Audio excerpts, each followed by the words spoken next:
The Prime Minister's deal is a bad deal for the UK and certainly a bad deal for Scotland. Let me just recap. It would take Scotland out of the EU against our will, out of the single market, out of the customs union with no clarity about the future relationship with the EU.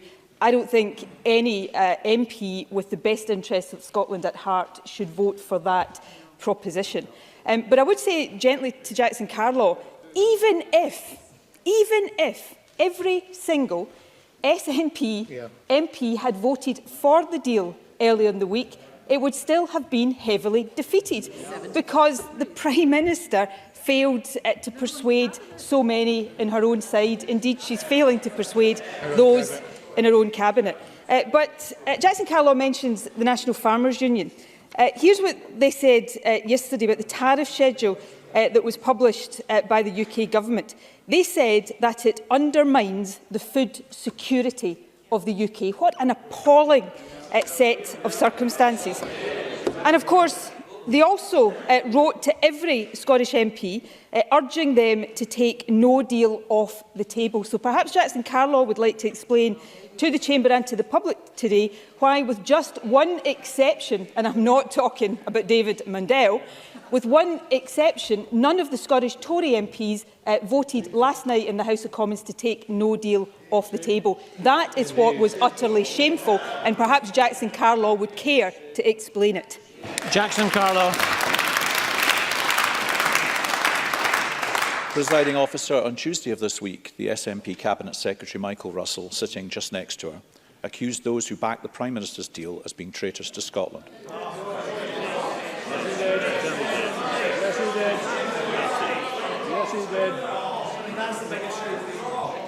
As ever, he thought he was being clever. He hid the accusation behind a hashtag, but that's the charge he made. Surely the First Minister will disassociate herself from this inflammatory smear, and it's telling that she is not. But there is an important point here. There are many of us in Scotland, in politics and outside, who do back the Prime Minister's deal. Will the First Minister at least accept that we think it is what's best for our country, and we do so in all good faith? First Minister. Do you know, I genuinely am struggling to believe that Jackson Carlaw is coming here to talk about a Twitter hashtag when the government led by his party is in meltdown, is a shambles and is taking this country ever closer to the cliff edge. On the question of the historical Ragman Row, however, he might be interested to know Robert the Bruce actually signed it. If David Mundell ever wants to get any of the spirit of Robert the Bruce, then I'm sure all of us would warmly welcome that. But the fact of the matter is, presiding officer, with the exception of Paul Masterton, the honourable exception of Paul Masterton, every single Scottish Conservative MP has chosen to put loyalty to the Prime Minister ahead of the interests of the Scottish people. I'm afraid that is a fact. And I'll give Jackson Carlaw another opportunity to explain why all of them refuse, with one exception last night, to vote to take no deal off the table. Businesses like the one I was visiting in Glasgow yesterday, the Farmers Union, interest the length and breadth of the country, wanted all Scotland's MPs to take no deal off the table. Why did Scottish Tories refuse to do that? Jackson Carlaw. Presiding officer, I'm asking her to enhance the dignity of her office. She's chosen not to do so.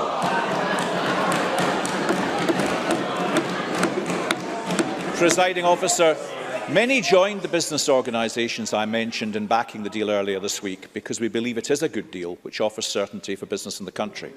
I respect the views of those who disagree, but they now have a duty to spell out their alternative way forward. The First Minister's preference is to support a second UK Brexit referendum, but it begs so many more questions. What would be the options? When Leave or Remain wins this time, shall we make it best of three? How would this delay guarantee people and businesses the certainty they need and which the First Minister talked about last night? And would she accept the result?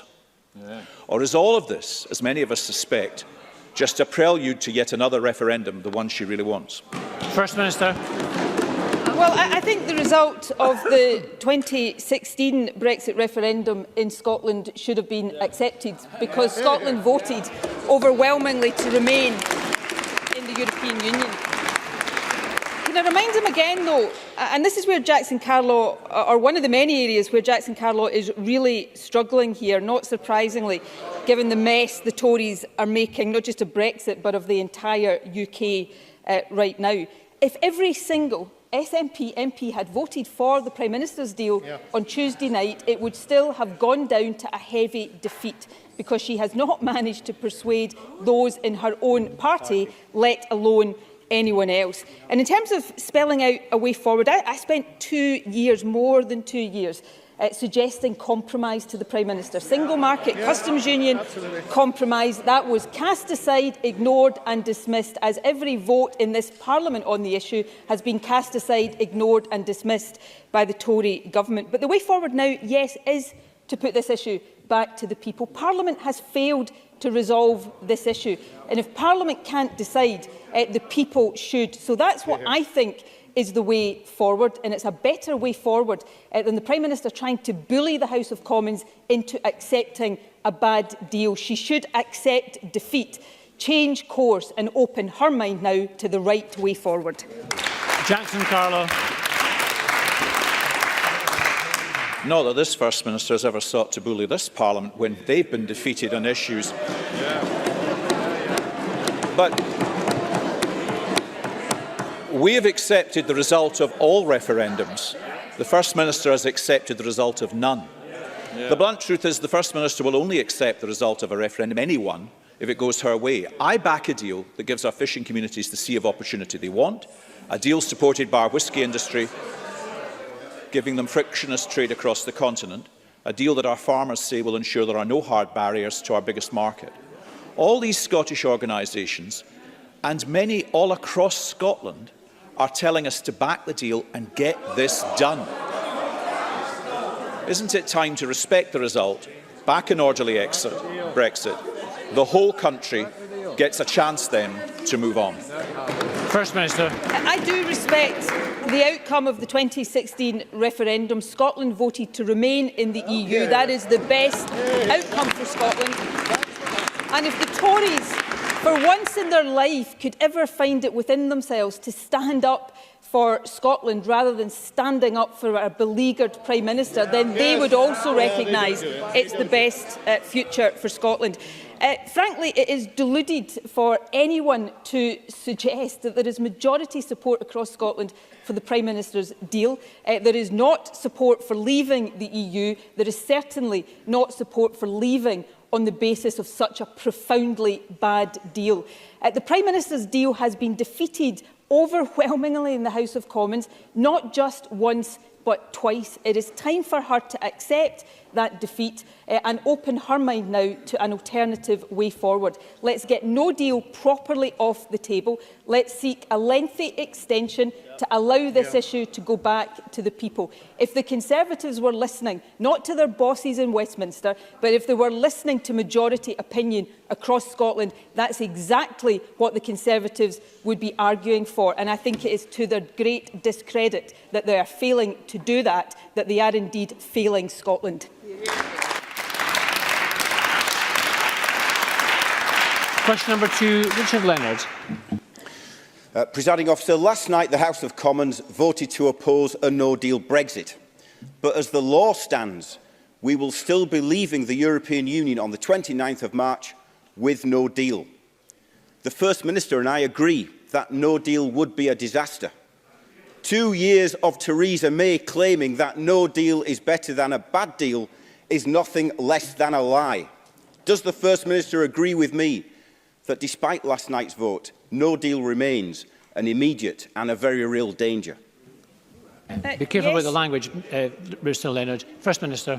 Yes, I do. Richard Leonard is right to point out that, notwithstanding the vote in the House of Commons last night, the legal default is no deal on the 29th of March, which is why I think the government should be coming forward now with a proposition to change the law so that the UK does not crash out of the EU on the 29th of March with no deal, and I hope he would support that proposition. But I also think it's important for those who oppose the Prime Minister's deal, for those of us, which I think includes Richard Leonard, who oppose Brexit, to come together now to find a better way forward. And I say to him, I hope in a constructive spirit, that, and ask him if he can use his influence with Jeremy Corbyn to get Jeremy Corbyn firmly behind the option of a second EU referendum, because if he would come off the fence, then I think that option would become not just the best one, but the most likely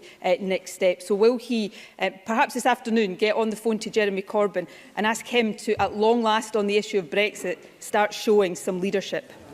Mr Leonard, can I just ask you... Mr Leonard, can I just ask you not to use the term lie, even about people outside, or particularly about people outside this chamber? Mr Leonard. Okay.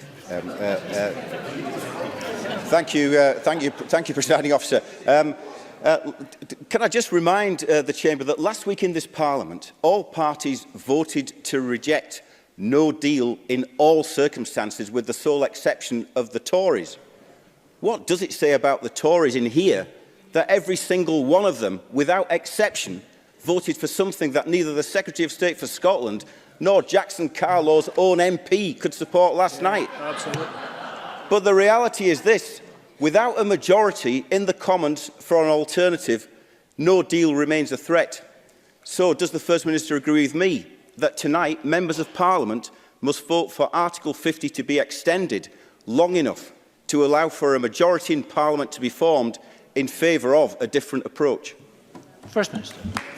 Yes, and SNP MPs have been laying amendments to that effect, and will vote for exactly that. In fact, I think it is time for the House of Commons to take control of this out of the hands of the Prime Minister and the Government, and to make sure that a sensible way forward is found. I agree wholeheartedly with Richard Leonard about the Scottish Conservatives. He's right to say this Parliament voted overwhelmingly to reject no deal last week, and this Parliament again is being ignored, not just by the Government but by Scottish Tory MPs. I think it is to his credit that Paul Masterton did the right thing last night. The Secretary of State for Scotland, though, can't even manage to rebel properly.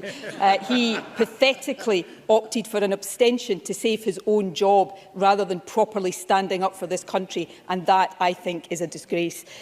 But on the issue of the way forward, I say again to Richard Leonard, because I think we probably agree on more than we disagree on this issue, but Jeremy Corbyn surely has to start showing real leadership here, because it is, even at this stage, not entirely clear to me what would be different about the situation the UK is in just now if Jeremy Corbyn was leading the Brexit negotiations rather than Theresa May.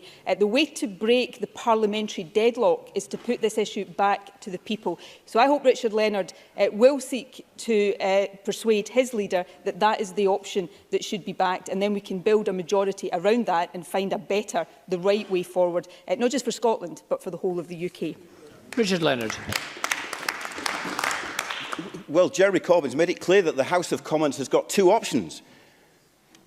It's got the option of securing a better deal or taking it back to the people. That's the Labour Party position. We know that the House of Commons does not want two things. It does not want no deal, and it does not want Theresa May's deal.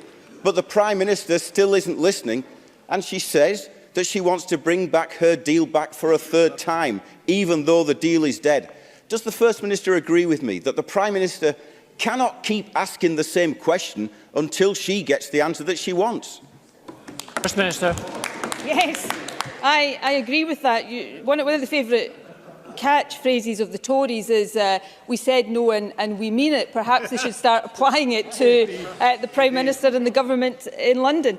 But I'd say to Richard Leonard about the two options he says the House of Commons has, one of which, according to him, is a better deal. There is no good Brexit deal.